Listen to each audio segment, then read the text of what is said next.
Welcome to the worst of the best podcast. You wanted the best. Well, they didn't freaking make it. So here's what you get.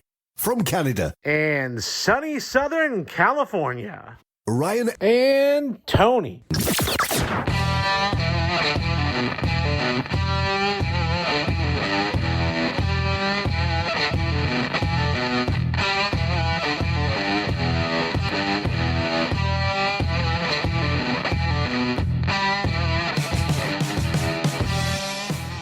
Welcome to another episode of the Worst of the Best podcast. I'm your host, Ryan. With me is returning guest host, Tony, who's a professional. How you doing, podcast land? Yeah, he's a professional talk show guest.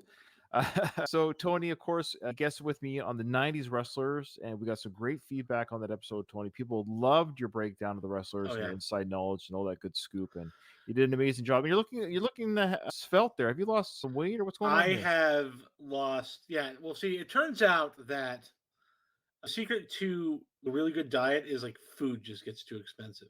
Oh. And then also, like, I had like those weird epiphanies. I was eating lunch one day, and I'm like lunch made sense in like the days of like industrial labor, like hardworking farms. Like most of us have email jobs now. Really, just need breakfast and dinner. Midday meal is not necessary for like a 21st century lifestyle. So I just stopped eating. That'll do it. Stop eating food. Yeah, stop eating so much. Who knew? Our mutual friend Zip, he's also lost 75 pounds. I don't know what your number is. Looking great. He looks great. He looks fantastic. He almost looks handsome. His West Coast look is phenomenal. Yeah. So, of course, Zip was a part of the No Redeeming Qualities podcast.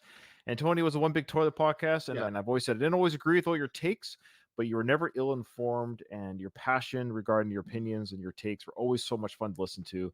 You're missed, but you just want to be a podcast guest. I go right now. Yeah. So they said I just last night I was like, you know what? I don't want to be a host. I just want to guest. I don't know how I can make a career out of that, but maybe I can find a way. When I make money, I'll give you some money. How does that sound? The title of this episode was Selfie Slip-Ups, 10 Individuals Caught in the Act. So these are people who, through the medium of selfies, they screwed themselves over. Because it is like one of those weird things that it's actually a lot easier to get away with murder than people realize. Yes. So you have to be like phenomenally dumb. Like a selfie? Yeah, to just take a selfie like that. Yeah, there's a few here that are pretty bad. Okay, so here we go. Plenty of people love selfies. Have you ever taken a selfie? You don't seem like a selfie guy, but what's your feeling? I dabble. Yeah, I dabble too. Yesterday at our office, there were therapy puppies. And I just took a selfie because I had to show the little guy. Yeah, that's allowed. That's allowed. Yeah. You take a picture of the puppy. Okay. All right. So you discriminate yourself with cuteness. That's okay. I did. It was adorable. Little guy. This guy was, you can see like the size guy. He was only 8 weeks old. He was huge. Aww, that's cute. Yeah. Sometimes are taken to commemorate an important occasion or holding puppies. Other times they're meant to celebrate a moment, like holding puppies. Often they result from spontaneous impulses. The selfies on this getting to hold a puppy. The selfies on this list were also taken for a variety of reasons, perhaps as a memento, to document a deed, to accompany public comments, to secure future bragging rights, for vanity sakes, or for some other purposes peculiar to the photographers who took them. While these selfies may strike us as odd, they had an unexpected result. These self-portraits incriminated the very people who created them. We'll play the news clip for the audience and for ourselves so we can hear how their crimes or their incriminations made the news first. Okay.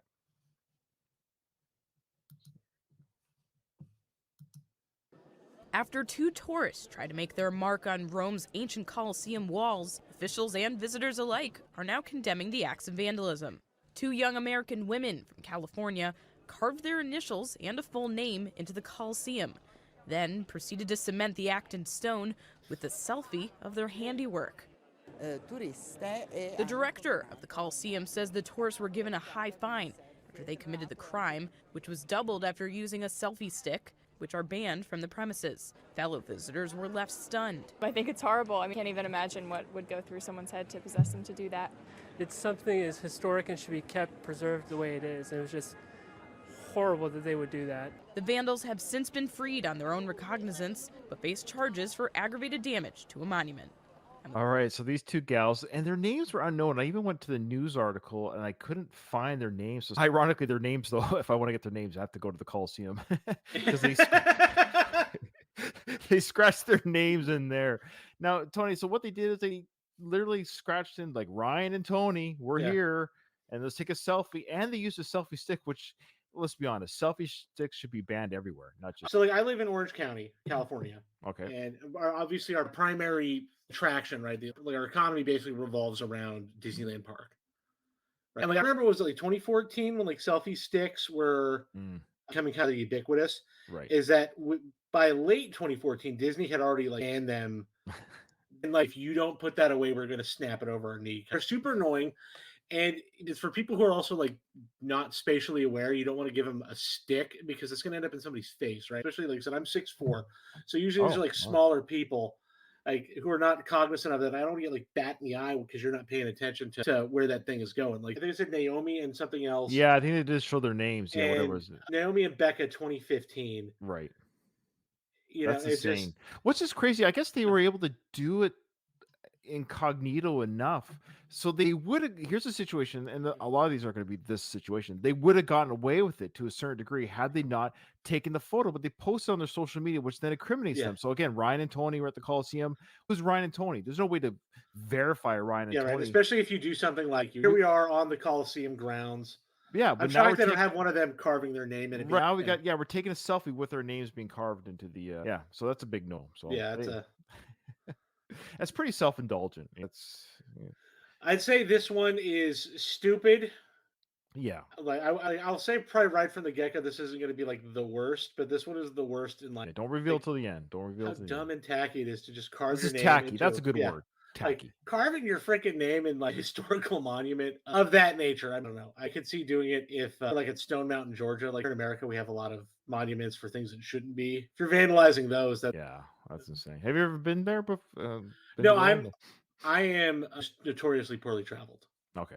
Yeah, I said I got to fix that. All right. Well, the money that you get from these podcast appearances, you should be able to go. Yeah, eventually. All right. So you've got next one, I believe, number 9. I got number 9. Cheyenne Rose Antoine. A Canadian man made a grim discovery when he found a young woman's lifeless body near a road not far from Saskatoon's landfills. Despite her cold, shoeless condition, she clung to a fragile thread of life. Nearby lay a belt. Rushed to a hospital, the young woman tragically succumbed soon after arrival. With the help of photographs depicting her tattoos, a broken watch, and jacket, the authorities were able to identify her as Brittany Jane Gargole. The investigation led to the authorities to Cheyenne Rose Antoine, 21, who claimed to have been bar hopping with Gargole the night before her death. However, law enforcement swiftly debunked Antoine's account as surveillance footage from one of the bars they supposedly visited showed no trace of their presence. Further complicating the matters, investigators learned that on the night of the murder, Antoine had confided with a friend, admitting to an argument and the subsequent killing of Gargole, whom she had first struck and then strangled. The critical evidence that sealed the deal was a selfie Antoine had posted on Facebook. In the photograph, she wore the murder weapon, Gargole's belt, which had been found near the victim's body. In a plea deal reached on March 25th, 2015, Antoine confessed to the murder of Gargole and received a 7-year prison sentence. Yeah, so they were young gals. They were both 18 at the time. I guess when this news piece came out, she was 21. Okay. But I think they were both 18 at the time. I actually watched a quick 13-minute true crime YouTube video on this case, so I got a little bit kind of background. I saw their photos, both lovely girls. Now, Cheyenne kind of came from a broken home. I get it. So she has some real issues. And Cheyenne never revealed why she killed her really close I guess they were like best friends. They met late in their teen years. Of course, the person that was killed was a young, bright, loved individual who had a bright future ahead of them. So what happened was, folks, if just so you're tracking, so they took a photo of their night out, like your typical, hey, we're out having drinks photo. Yeah. And they were at like 18 years old and they were club hopping.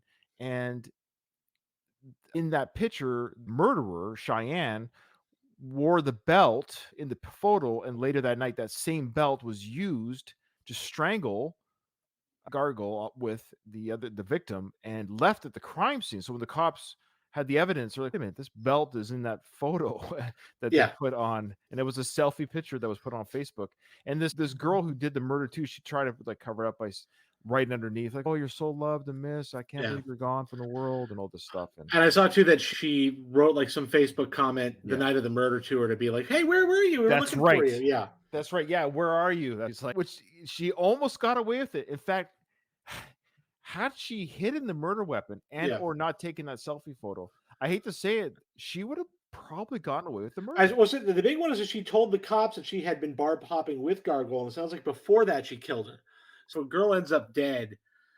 Like suspect number one is going to be the boyfriend. Right. So you could even just say, "Oh, she was out with her boyfriend and they were fighting." You know, all you have to say, and then like you have closed off any thread to your investigation, and they would probably never revisit it. They would do the boyfriend, and then they would just go on to like sickos. The fact that she lied, right? She just should have never said we were out together. Yeah. If she didn't make that one mistake, she'd probably be walking the streets free. Yeah. Lovely girls. Both their lives ruined. One of them through murder, one through committing. It's Yeah, right. crazy. Probably over some petty Im- argument that just blew out of I proportion. wonder, it was never revealed. She tried to claim that she didn't remember doing the murder because she was so high on drugs or alcohol, and that's why she only got the 7 years. And I guess also, so the persecutors actually had a hard time getting her more on stuff. Apparently, she had probably a good defense lawyer or what it Yeah, was. I'd say. I don't know. Only 7 years. In the States, they'd give you 25. Isn't there like some sort of, if you do it while you're under the influence, you actually get a bit of a break? Is that really a thing? Because that sounds like what happened here. Because she was Yeah. under the influence, she doesn't remember doing it. This feels like it could be like a murder too. It was probably like a fight that got out of hand. It was one of those ones where you get like you're fighting and she like probably just yanked the belt too quick and then something that's like I can't imagine. I can't imagine anyone listening who's murdered anyone. Shame on you. yeah. Shame on. Right. Let me just say, shame on you. Yeah. How You're dare you? you're a real jerk. All right. Okay. Adam Howe may think he's looking pretty hot in this selfie, but now he's in the hot seat and behind bars for burglary. That overnight burglary happened here at the Hilltop Tabernacle Church in Chula Vista early Monday morning. Investigators say this is how he got inside. The pastor didn't want to go on camera, but he was kind enough to share these pictures with 10 News of the wood splintered door where police say have forced entry. You can see the broken door jamb into the pastor's office and all of this mess around the desks and file cabinets. Police believe 26-year-old Howe and at least 2 other people ransacked the church where they took cash and laptop computers and then left this mess inside. They didn't stop there. Police say they also ransacked this Prowler RV in the church parking lot where they took several purses and watches. But in addition to a paper and blood trail, he also left behind another clue. According to detectives, his cell phone. The pastor tells us he found it in the hallway inside. Anything they leave behind is evidence we're going to look at it. A lot of times it's fingerprints or footprints or the standard type of evidence. In this case, it was a cell phone. Detectives say the background in how Selfie looked all too familiar. A park in Chula Vista, which eventually led officers to his whereabouts. They say he was homeless, living here in this riverbed encampment right behind the church, where many but not all of the stolen items were found. The total loss, about $10,000. In Chula Vista, Jennifer Jensen, 10 News. Is that in California? Yeah, that's San Diego area. Okay. Do they have crime in California or? A little bit. It's the largest state in the world. I mean, our largest state in the country. Do you have a homeless issue there? Oh yeah. All right. So this guy didn't take a photo at the crime scene. He left his cell phone. Yeah. Like he was in such a panic. This is probably what I think happened because he's busting down doors. He's leaving blood everywhere because he probably cut his hand, bashing doors, picking up stuff in a hurry. So he's moving fast, right? So he's cut himself. So he's left DNA evidence anyways on the ground. But then he dropped his cell phone in the hustle and bustle, thinking, "Oh, well, whatever, I'll buy a new one." But on that cell phone, the cops got the cell phone, looked at the pictures, like, "Oh, who's this guy?" Obviously, this guy owns this phone, and they actually looked at the background and put 2 and 2 together of the geographical background on the ground behind him, and that's where he was basically sleeping in that area with other homeless people. Yeah, he was like sleeping like in the parking lot of the church. Yeah, this is standard tweaker behavior. When I first saw the guy's face, I was like, that's a meth head. That's a meth head. And then the whole crime is like, this is like the dumb kind of meth head, like criminal antics that they're going to do. I made this joke because like I'm a very like far left person politically, right? It's very obvious at this point to anybody who's listened to me more than once. I think the biggest problem people have with like idea of like kind of like leftist thing is that they're worried that you can't like beat up tweakers. And I'm here to tell you that under any kind of economic system we have, any kind of way society is structured, I promise you there will always be a place to be mean to tweakers. Tweakers are just awful. They're just like scummy, scuzzy. It's kind of one of those ones, even when like you help them, they just don't care. It was just like a tweaker, right? He was probably spun, was needing to fix. They're like, oh man, freaking church got the collection plate. We'll just go in there. And then broke it down. And probably his dumbass didn't even realize he lost his phone until like 2 days later. Oh, that's probably right. Yeah.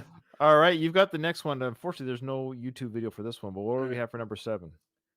Tommy Beverly. Tommy Beverly's downfall was linked to stolen loot. In a July 2018 robbery in Shreveport, Louisiana, the 27-year-old suspect made off with 2 cell phones and some cash. However, it seems he couldn't resist the temptation to document the moment, taking several selfies using at least one of the stolen phones. Unbeknownst to him, the phone's rightful owner had configured the device to automatically upload photos taken with its camera to the cloud. This is precisely what transpired after Beverly captured himself in those photos. Just 3 days following the crime, authorities received information about all the stolen cell phones' location, and a tip enabled them to identify the suspect. So again, this is like another just dumb, the tweaker dumb. Just There he is there. Sorry, I didn't mean to say maybe not a tweaker, but he's got that kind of tweaker mindset. It's just like dumb, thoughtless. Like, But what's the thought process here? So here's for those who are watching this on our YouTube channel, we have the picture here of what's his name again? Tommy Beverly. So he steals these phones, and why is your first thought to take a selfie of yourself on a stolen phone? because I think he's thinking this is his phone now. That he's gonna go take it to the jewelry store, like shady phone store in the mall, and they'll wipe the phone for you for $50. I guess so. Technology has advanced so fast that you get people that still, usually again tweakers, is you'll see them come into a place like that, like you'll see a guy like around like the corner, be like, hey man, how do you get a job here? And it's like, on the internet. How do you not know it's on the internet? Like, how are you living in this world where you don't know that? But there are still some people, mainly through like incarceration, poverty, some circumstances beyond their control. So I won't bemoan all of them. Right. But you get people that are like super like unaware of like how technology works. And sometimes it's people that are like really rich too, that you're like, how do you not know how this phone works? That's how the mafia got taken down, or not taken down, but like the mafia in New York is like now on a like super, like a shell of what it was, not just because of RICO charges, because now all these like the young kids in the mafia text each other, and they send selfies to each other all the time. Right. Like they don't get how this stuff works anymore. Okay. All right. Well, I have another video from mine. Boy, I lucked out. I didn't mean to send you the non-video one. So I got another news clip of mine. This one is for Travis Berkeley. Okay, so let's hear what his story is. Back on January 27th, Milwaukee police held a press conference to say they had 4 people in custody related to these 6 deaths. But it wasn't until today that someone finally had their day in court. 34-year-old Travis Berkeley is now charged. Court records say he told a confidential informant it was a robbery gone wrong. It was more than 5 months ago. Milwaukee police found 6 bodies inside a home near 21st and Wright. That week, family who spoke with Fox 6 all had a similar question. I don't know why somebody would do this to them. I don't. You understand the charges that are being set forth to you today? This weekend, some answers. 34-year-old Travis Berkeley is now... Just look at this guy. He's 34. He looks like he's 50. I thought that was like Norm from Cheers. When that show started, he was 30. Yeah, I know. I feel like this guy could have been cast as the neighbor on an 80s sitcom, you know, who's playing the father Ted or something, and he's 34, but he's playing a 55-year-old. Yeah, this is like 80s 34. Yeah, that's right. It's 80s 34. Yeah, you have like your dad's friend who was like all haggard, and, like, always smelled like cigarettes and cheap beer, right? It's like Danny Glover in Lethal Weapon, the first Lethal Weapon film. I'm too old for this. He was 40. Yeah. It's like, that's 8 years younger than I am right now. Anyway, so you're not 48. I'm 48 next month. Yeah. You are not 48. Next month, I turn 48. You look 26. How do you do that? Oh, you're too kind. No, how do you do that? I don't know. Was it the baby blood? What do you call that? A conodrome, or what's that called? Adrenochrome, yeah, but that don't work because you look at them and they all look like hell. That's because you get plastic surgery. The secret is drink the baby blood and don't do plastic surgery. Don't get fillers. That's right. Yeah. Fillers make you look older. All right. So let's hear what this guy did. So he did a robbery, but why are so many people dead? We'll find out. Charged with 6 counts of felony murder, armed robbery, party to a crime. Court records say Berkeley sometimes stayed at the home where the bodies were found and that he'd worked security for the drug dealing that happened there. He's hanging out this place as the drug dealing home. So probably not the best house, but I love this guy is working the front door of this house. Yeah, he's working the door at a trap house.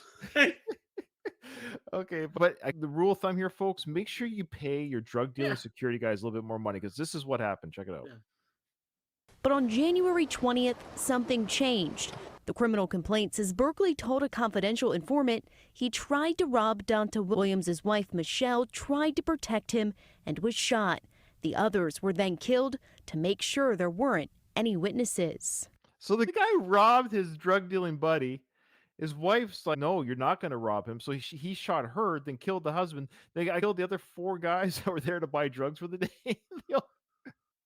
They all got killed, so there'd be no witnesses. You just did a massacre because of 6 people. That's a mass shooting. It's insane because they're all in the same residence at the same. Like nobody was able to get away. Somehow and was able to. I'm going to let you know a horrible secret about America. We count a mass shooting as anything that's 4 and above. Oh. And we have so many of these that don't get reported like this because they're in a residential area. Right.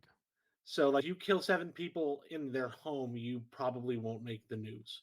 This is insane to me. As a Canadian, hearing about 6 people just being killed in one residence, that's got to be. That would be your headlines for months. Like, this happened, like, in Toronto. You don't think that would be? You don't think Trudeau would be I'm like? sure you heard about 6 people killed in a home. Yeah. So what I'm amazed at, how did he do it? What were they? How are they all just like sitting around? Like they were probably smoking crack. I guess it's like a trap house, right? They're buying and smoking in there, and so like they're all staying there. So somebody was probably all rocked up and then just passed out and groggy, and then he just freaked and killed everybody and just ran out. I love how they have for this one picture. They don't have a picture of this one guy, Giovanni Liddell. No photo available. I wonder who the 7th guy was that showed up at the house to get drugs that day. He's like, yeah, I'm here to get some drugs from Donta. Hello, hello, anyone? Usually there's hey man, you got nobody at the door. What's up with that? Yeah, you guys closed for the day? Oh, I'm coming back later. It's like it appears that he may be a potential flight risk as well as a risk to the community. Berkeley is now being held on $1 million cash bail. If found guilty, he faces up to 330 years in prison. We wish him all the best. To say that guy's a flight risk is absurd because I don't think he can scrounge up that kind of money to get a ticket. No. He's not going to get that copper wire that fast. 330 years in prison. He's just like, man, at least I don't have to work the door anymore. I get 3 square a day. I hate to say it, there's a lot of people like that in jail. That's again, 34. That was a lot of miles of bad road. So it's like he's like, dude, I'm gonna die at 41. Oh yeah, he'll be dead. Of old age. So like, at the rate I'm going, it's like dude's aging like a dog. Oh yeah, he looked terrible. Again, if you're not watching this on YouTube, check out the show notes. I'll link the YouTube to the show notes. You got to see some of these people, what they look like. Now, for this next one that you have there, Tony, I do have the news piece. Yes, please. Okay, we'll do that. A chapter closed in a family's fight for justice for Vanessa Guillen as the only person charged in her death accepted a plea agreement. Cecily Aguilar's guilty plea comes nearly 3 years after Aaron Robinson reportedly killed Guillen, then with Aguilar's help dismembered and buried her remains. Guillen's sister and mother said Aguilar's plea took them completely by surprise. Anchor Bailey Bates is live outside the federal courthouse in Waco with why the family says this isn't the end of their fight for justice. She explains. Bailey? Person Lindsay, although Cecily Aguilar took a plea agreement today, her sentencing for these crimes is still in limbo. That hearing is not going to be scheduled for at least 90 days. Because she took a plea agreement this afternoon, that will no longer be happening. Meyer again says they just found out Friday that this could be happening, so it took them by surprise, as you had mentioned, Lindsay. They were caught off guard. They thought she was going to keep fighting back against the charges. She says there is a lot of mixed emotions, but she has some comfort in knowing Aguilar admitted to what she did to her sister, but case isn't officially closed until sentencing. So a little bit kind of the aftermath of the news story. So what did Chrissy do there? Or Yeah. sorry, Cicely.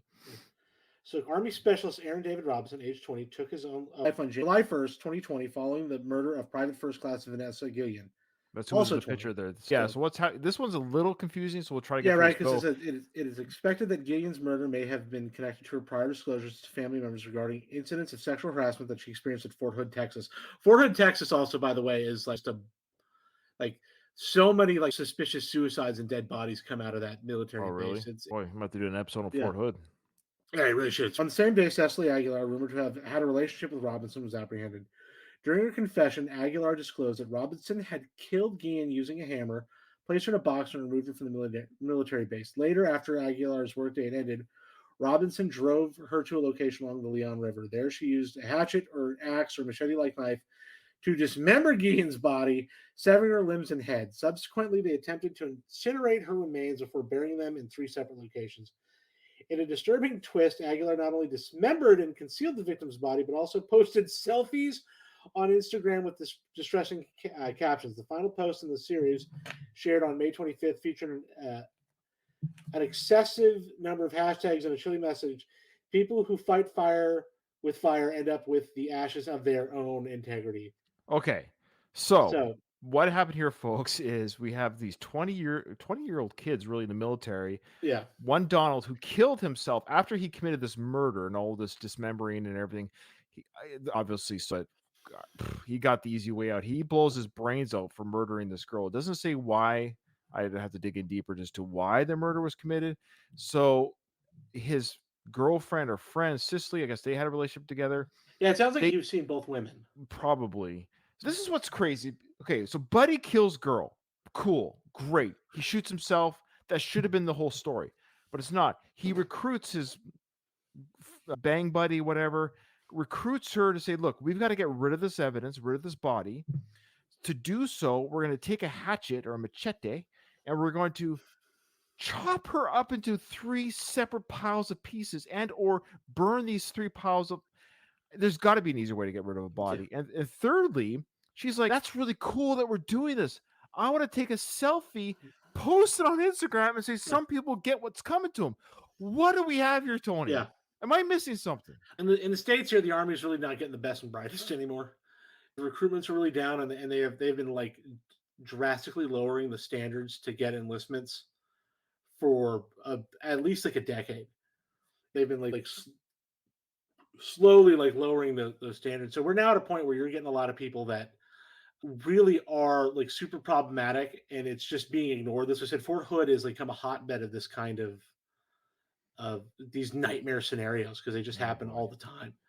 Yeah, so it sounds like Vanessa, the poor victim, was sexually assaulted or harassed. Yeah, gets killed by Buddy there, and he probably did those things. Gets his girlfriend to help bury the body. He shoots himself in the head after they do that. Yeah, and she takes Instagram. So unless we were missing the mark here, folks, she got caught because she posted on Instagram. Basically, she's an accessory that if she did not mention anything, it was an open and shut case. Everything would have just pointed to the. In fact, she could have just narked on her boyfriend and been scot-free. Yeah. She would have been a hero. He killed her. Yeah, she could have said he coerced me into helping Yes. him bury the body. Yeah, he had a gun. He had a gun pointed at me, and then Yeah, he shoots. That's right, because he shot himself in the head. Yeah, he's not going to deny that. There's so many ways to get out of that one. So many ways. Sometimes, man, you're too much of a ride or die. All right, who's got the next one? You got the next one, number 4.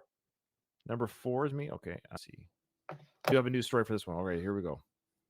Selfies on Facebook, and it lands. Let's go back. Woman posts some selfies on Facebook, and it lands her in trouble with police. That's because officers say the clothes she's wearing in the pictures were stolen. Sam Jones reports.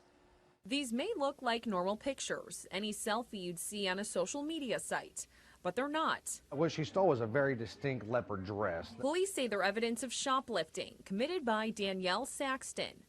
So Right now, we're looking at Danielle Saxon. I think she might be pregnant in these It photos. looks like it. Yeah. Can you imagine this is your mom? Okay, this is your future mom. From Morty's Boutique in West Frankfort, where multiple items disappeared last Friday. Dress, a couple shirts, some jewelry, you know, a couple items like that. Kurt Williams co-owns the store. He was heading back to work last week when he saw a woman walking away from the store with those clothes. Her excuse was that there was nobody in here. We were in the back working and that she could just take it. That's amazing. That's amazing. There's nobody here working the store, so if I have no customer service, I'm just going to walk out. That is the next level of when you're a cashier and like something doesn't scan, people immediately go, "Oh, it's free." It's free. Right. It's like that's taking that. It's a joke, but that is a huge leap in logic that I can actually see somebody entitled enough to earnestly believe. Not really much of an excuse there. Williams checked store security cameras and posted about the theft on Facebook. Thanks to pictures on Saxton's account, other users immediately put 2 and 2 together. We just had a description and a direction of travel, but shortly after that, when the social media aspect played into it, we were able to identify who it was. We knew her, and by looking at the background of the photograph, we were able to pinpoint where she was at. Chief Sean Toledo says Saxton still had the clothes in her hand when officers arrived. They arrested her and later found she was wanted on another warrant in Jackson County. She is a busy gal. Yeah. Like, and I'm being serious here. Like, she's good looking. So what a weird way to end your, like, not end your life, but because this could be forever on her record. She's gonna have a criminal record. What a weird way to throw away your life. Go on again, tweaker. You can see it in the eyes. Is she a tweaker? Oh. Yeah. He's not surprised by the help from social media. When you put something out there, it's a matter of minutes before it can go viral and go world. Morty's installed their cameras just 6 months ago, a purchase worth its weight in arrests. With having the cameras now, we've been able to catch the people. We've had an instance before where we've caught the people doing it. You know, posting on Facebook is a way of shame.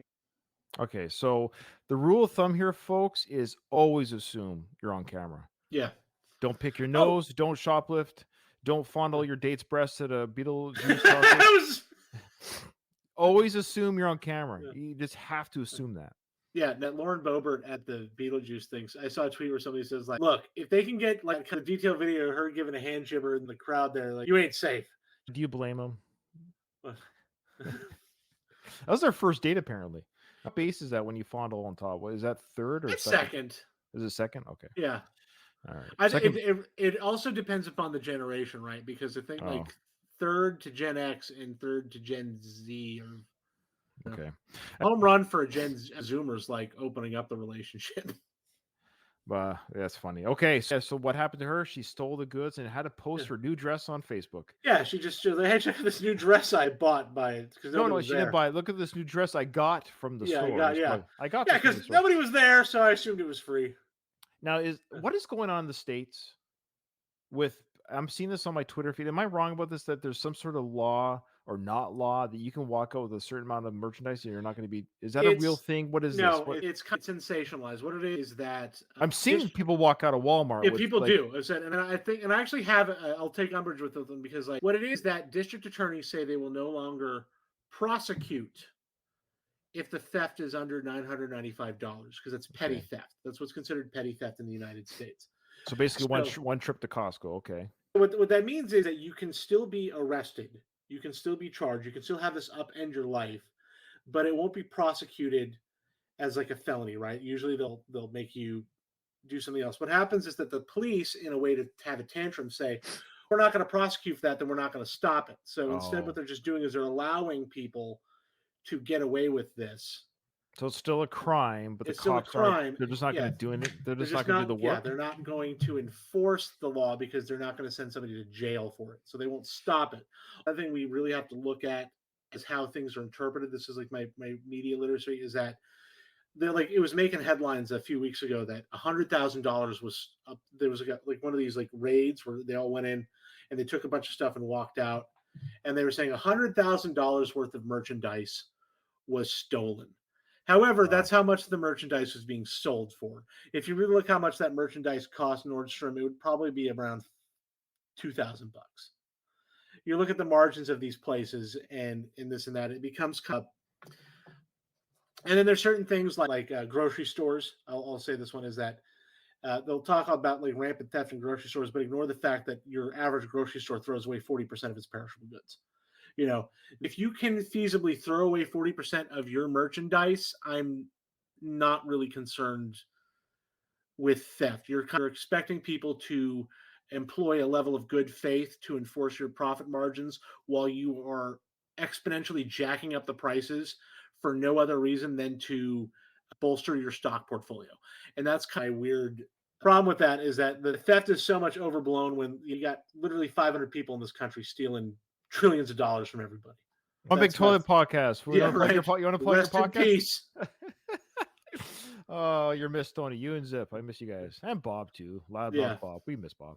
Yeah, All right. James said- I think Bob's coming on the next one with Zip. With Oh, me. nice. Yeah. All right. Okay. So that is Danielle Saxon, by the way. She's the one, again, not bad looking. I think she can still be fixed. Some guy can still take care of her. It's not too late. Her I can save her. You can save. Somebody can save her. I want to save her. All right. All right. I've got the next one. Oh, I've got the video for this. You want to show the video? Let's roll the tape, Ryan. Roll the tape. He may be the most vain fugitive in America. 45-year-old Donald Chip Pugh Looks so high. has lots of things to worry about, the least of which should have been how he looked in this mugshot. Local police in Lima, Ohio posted the mugshot on their Facebook page, hoping a hot tip would lead to his capture. When the fugitive saw it, he was outraged. Why? Because he thought the mugshot made him look terrible. He may have been right. Check out the double chin, the red bleary eyes. So what did he do? Awful picture, awful picture. Man, I just can't be wrong, man. That's Donald Chip Pugh, all right, calling the local radio station. He looks like a cross between Sinbad and Alfonso from. Alfonso, I was going to say he looks like Stone Carlton, but I also see the. Yeah, I think he's more Carlton than Sinbad, but a little bit of both. So yeah, he does look better you're here. Really on the nose there with that. It is like a Venn diagram of those two guys. It's a Venn diagram of Sinbad and Alfonso. All right, again, you got to check out our YouTube stuff, guys. But yeah, so he sent this selfie. Is that what I understand? He sent this to the police, saying this is a better selfie. Okay. Radio station whining about his unflattering mugshot. The DJs were doing their best to find out where he was hiding out. Just about every other question was, "Hey Chip, where you at? Hey Chip, where you hiding? Hey Chip, what you doing?" And trying to get him to slip up, which he didn't. Where are you at again, Chip? Right now? Yeah. Actually, I'm sitting in a bunker right next to Chapo Guzman. We're trying to dig a tunnel and get to McDonald's. Funny guy. Then Pugh See, he's got the Sinbad humor. Look at that. Yeah. really let his vanity get the best of him. He sent cops this dapper selfie from his life on the run with the taunting message, "Here is a better photo." He does keep That getting one looking is better and terrible. better each subsequent. Oh yeah, that picture. is a better photo. So that's the one he sent. Okay, so so So this guy sent two. Oh. And each one he looks wildly different, but wildly better. So He got the snazzy gold-rimmed sunglasses, the stylish sports coat. We always say thank God for stupid criminals. You headed south to sunny Florida, where, you guessed it, all that attention about his mugshot led to a tip about his whereabouts. Instead of catching the Rays in Florida, Pugh was locked up in the county slammer in Pensacola. It's hard to talk trash when you're walking away in handcuffs. The sheriff posted Pugh's newest mugshot with the message, "How's this photo, Donald Pugh? Hashtag thanks for the selfie." this one's the funniest one. I feel like this guy, like honestly, is that at some point it became a flex, and you caught him to get away with it. It was the crime he even committed. He was identified as a person of interest in various investigations. So who knows? It could have been various, right? That's all. Yeah, right. So yeah, he's a person of interest, right? So he's not even the guy incriminated, and that's one of like those weird like things where like in the police department can say, "Oh, you're a person of interest," and then your failure to appear gives you a criminal record. And That's so, right. like, That's probably what it was. So he's just. so it's like he this might guy have even could- thought he was not much trouble. Maybe. This guy's probably the good guy in this situation. I'm rooting for him. He's gloating. He's rubbing their faces. He's making great pictures. And even then, when they actually apprehend him, they make sure to take a flattering mugshot. So in the end, he wins. He won. So he's not the worst pick by far. I guess. No, my hat goes off to him. This guy's And he looks. awesome. He's looking pretty good too. He's 45, so he's like 7 years older than that Travis guy, and he looks 10 years younger. Yeah. Yeah, and he's looking great. And listen, some of those pictures, he looks downright handsome. I'm just sitting there saying is that That's right. I think he's running laps on these guys. At some point, like, they felt they needed to get him just because he was dunking on them so hard. So this one doesn't have a news story, but I do have a picture to share. So I'm just going to bring up the picture here. Actually, I'll read the story first, then I'll show you the picture. All right, so this guy's name is Ashley Keast. It's a guy. So this is from BBC News. This happened in boy, these UK towns. I have a weird thing about English, like England is Yorkshire. Let's just say Yorkshire. Okay, so this is what this guy did. So he, following a break-in at a residence in Yorkshire, England, 25-year-old Ashley Keast committed a critical blunder by taking a self-incriminating selfie, of course, to commemorate his successful heist. Yeah, job well done, Ashley. He got £27,000 worth of electrical items, jewelry, and an Audi. In an attempt to evade detection, so in his attempt, as he saw it, to evade detection, Keast employed a stolen SIM card, inserting it into a different phone than the one he used to take the card from. He then posted his selfie on the WhatsApp Messenger app, unaware that he had inadvertently sent his picture to the victim's colleagues.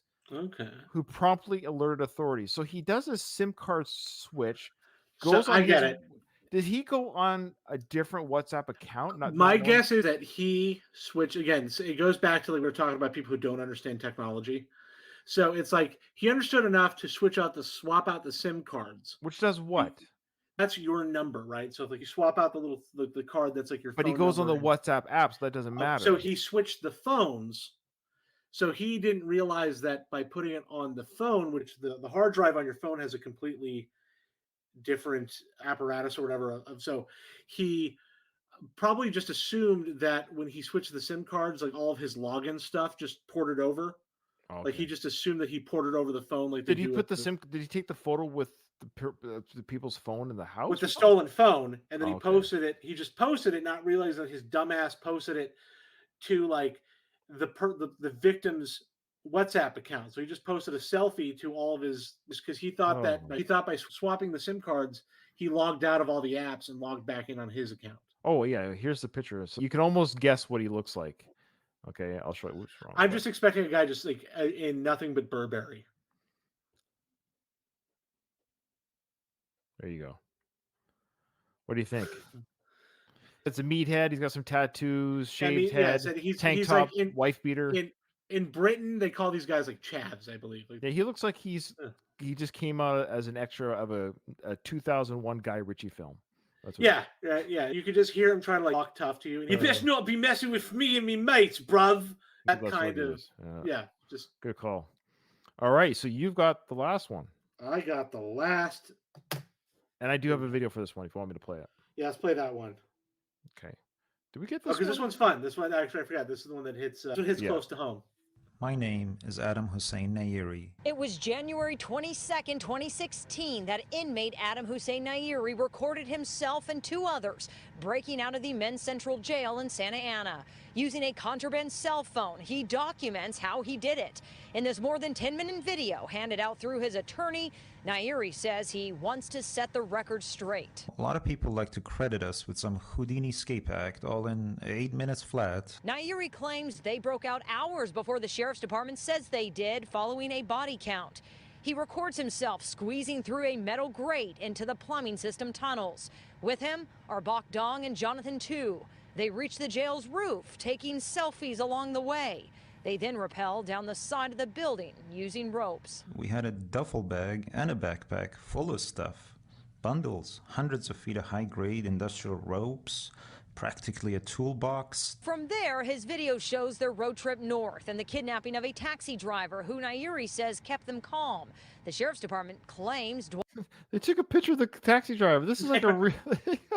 Sorry, this is insane. They really documented. And I will say that to their credit, they not only did they document very well shot footage from a contraband cell phone, and I love how we're getting the voiceover of the actual criminal that did all this. Long and Nayeri allegedly got in a fight over whether or not they should murder that driver. We were so grateful he decided to help us. This man is truly a hero. On January 29th, Dong turns himself in. Nayeri and Tu hide out in a stolen van in San Francisco. This is our casa right now for the moment. And on the morning of January 30th, a witness spots that stolen van and police move in. The end of Nayeri's video, apologetic, but not to the sheriff's department. We scared the hell out of people and caused a lot of anxiety and fear. And at the end of the day, I can't say I feel good about that. That guy has like movie star looks too, eh? Like so odd that he. What a weird thing. So, what's your thoughts on this story? This one hits close to home because actually they go to that jail a lot. Like I work for the local government here in Orange County. So hey, I know that place. Oh wow. Yeah. He might still be there for you. You want to go say hi to him? I have to go to that jail a lot. So this one, obviously, this one's kind of more hilarious. This is quite the kidnapping, but it feels more like they like kidnap the guy and put him a good time at the same time. I love how the other two guys Yeah. were like considering murder. Just goes to show you these are bad people that are in jail. They're not good Yeah. people. They might not even been in jail for murder for all we know, because they did get out of this. Might have been a minimum security type prison because they did escape. Well, it's a county jail, right? So it's not prison. Okay. In the American justice system, you're there when you're supposed to be there when you're on trial. Okay, right. But see, trials also take years because our jail system is so packed, and lots of times guys who are actually serving time just kind of stuck in the network. But like technically, jail is for people who are on trial for crimes, and prisons are where you go when you're convicted. So you do end up with guys who could even be innocent, but because then they're put in the jail system, it just in our prison system is so cruel to people, they become these maniacs. Sometimes that's what we call institutionalized. All right, so there you go. That's the 10 stories. Just to quickly recap, because we went through a lot here. So the two California women who scratched their names into the Coliseum, Cheyenne Rose Antoine, who was killed by her friend after a night of drinking with her belt. The belt was caught on the selfie. Adam Howe, the homeless guy who robbed the church and lived behind the church, got caught because he took a photo of basically his house near the church, or his homeless house near the church. Tommy Beverly, he's the one that stole the cell phones and couldn't resist to capture that self by taking several selfies with at least one of the phones. And it was uploaded to the person's cloud. That's right. So the owner's cloud was updated with the criminal. Travis Berkeley, our 34-year-old criminal, looks like he's 55. He killed, he killed 6 people. To make sure there's no witnesses. It was like, when you play Grand Theft Auto 5, you have to kill the witnesses. It's like CJ in San Andreas has to raid the trap house and then kill all the people inside. Like, it's an actual GTA mission. Then we got Cicely Aguilar, who killed the lovely Vanessa Golan, who obviously had a horrible time in Fort Todd. Was killed by Cicely's boyfriend, but she helped tear the body apart, and then she took Instagram hashtag photos about "you get what's coming to you" type girl. Her quote was, "Sorry, people who fight fire with fire end up with the ashes of their own integrity." Very poetic. I don't get it. Daniel Saxon, who stole the dress from the store and posted the selfies of the dress online. We got wanted for a person of interest. We just want to talk to you, Chip. He didn't like his mugshot, so he sent the police different updated photos to use for his mugshot while they tracked him down. They found out where he was due to his constant updating of his photos. And we got Ashley Keese, the guy from the Guy Ritchie film, who took the SIM card out, but still used the WhatsApp app on somebody else's phone, posted his criminal activities to the friends of the victims. And lastly, the jailbreak dude, Adam Hussein Nairi, who broke out of the jail and documented, very good documentarian style. There you go. So that was more captivating. And the funny thing is, too, is that jail had another like high-profile breakout, I think, a year or two later. Oh, wow. Okay. Interesting. You're the guest. I'll let you go last. I'm going to do my pick. The reasons for my pick are twofold. It's a combination of the crime committed and also just the almost blatant disregard. Like, some people made mistakes. They didn't think their selfie was done improperly. They thought they were doing it right, or dropped my phone. Yeah, the homeless guy, dude, he dropped his phone. Like, he actually took a selfie. It had nothing to do with the crime that he committed. He just had it on his phone, but he left it at the crime scene. His selfie was a kind of an innocent selfie, but his phone was left behind.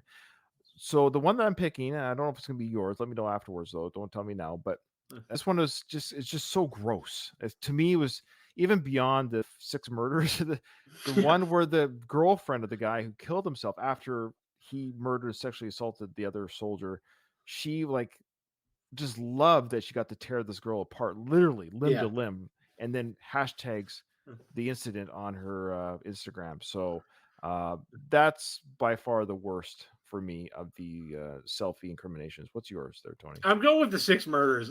That's just like, in the end, like the church robbery, again, tweaker, clothes thief, tweaker, right? These are just like thoughtless things, but it's petty in the grand scheme of things, right? Like you ended the lives of 6 people and you're just all, that's the one where I'm just like, what the hell are you thinking? Like, clearly, you've lived a very long 34 years, right? So it means that you have experienced more life and you don't have the cognizance to be like, yeah, I probably shouldn't take a picture of the murders. All right, well, that's a good pick. I like it. It makes me laugh for the wrong reasons. What is wrong with me? I have a funny one. I said I was thinking about this one like as a story that a friend of mine. This happened to like an acquaintance in high school, right? Like not one that I'm like really sad about, but I was thinking about this one on caught by self-incrimination things. Okay. Is I had a friend growing up. He was like a friend of mine in high school, and then another friend who was in my friend circle, but I hated the guy, but he was in my circle anyways. Kind of friends. You ever get one of those? Oh yeah. Where the first guy that one I was talking about is he after high school he became an exotic dancer and adult performer. Oh wow, good for him. And yeah, because of that, so he was 20 years old. Him and another adult performer were found, I think, in Montreal in a rock quarry. Their dead bodies were found in a rock quarry, and there was no signs of robbery. They had all their jewelry and their watches still on. Because of the nature of his work, right? They thought that this was like a porn industry kind of murder, right? These two young and up and coming stars were taken out like the prime of their career. They're investigating all this stuff, right? They're going through all like porn studios, trying to find this and that, like investigating all these things. And then eventually a cabbie comes out with dash cam. This is in 2005, so this is like pre-selfies, but I thought this was kind of funny, relevant story on this one. Pre-selfies, he still had the old-timey like dash cam footage. And he came out of a club where they were dancing. So they were flush with cash because these guys were like a big, especially in Canada. I guess in Canada, they were like a huge performing act of male strippers. Right. So they went from the club in Montreal to their hotel room, and it was going to be like a $45 cab fare. They decided they didn't want to pay it. So they just ran out of the cab to screw the cabbie out of his fare.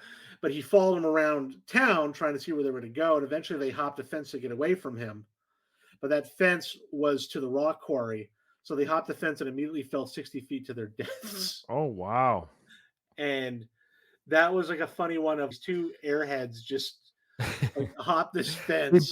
They both went over. Yeah, they both went over. And so they like, jumped over at the same time. They jumped over a fence to their deaths to get out of like a $42 cab fare. Worth every penny. Yeah. Sometimes it was the Darwin Award. Sometimes life just takes care of what it takes care of. Yeah. All right. Well, it's my brother Jason. We'll be back on the show. Don't worry. He officially is my co-host. Like he's my first call. So that's how I like to call like Jason, my brother. He's the first one I say, hey, Jay, you're able to record, but he's been away on vacation. He traversed through the Grand Canyon. That's what he did. Yeah. So he did the whole thing, whatever that big trail was, like 38 miles or whatever. He did it. It's amazing. He posted some awesome pictures on his Facebook.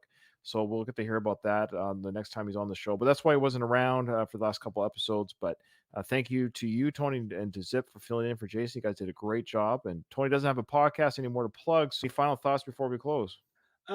Just glad to have you on. Actually, I'm going to be, I don't know when this is going to come out, but look for Soon. me. Just after you invited me on, I'm really trying this professional guest thing. Okay. I'm going to be on a podcast called 805 Uncensored, which is like a lefty kind of talk host panel. So if you want to hear guys who some are even more left-leaning than me and talk about, I'm going to be on the 805 Uncensored podcast. I'm going to plug another podcast because I'm going to be on it. And if you like what you hear, if you like my little rant about make sure you plug mine. Plug mine when you I go absolutely will. I'll do okay. the other way around. I'll be like, yeah, I'm on this. Yeah, you're on this little. Yeah, you're on this little. We call it tour of podcasts. Yeah, that's what I said. I'm a professional. Not just I said I'll do podcasts. I will do radio shows. That's what I want to do. I want to just be on there. What are you here to plug? Nothing. That's awesome. We'll get you on again. We'll get you on again for sure. Okay. Thank you so much, Tony. Remember, in front of every silver lining, there's a cloud. All right, guys. Thanks for listening. We'll see you again. Have a great day, everyone.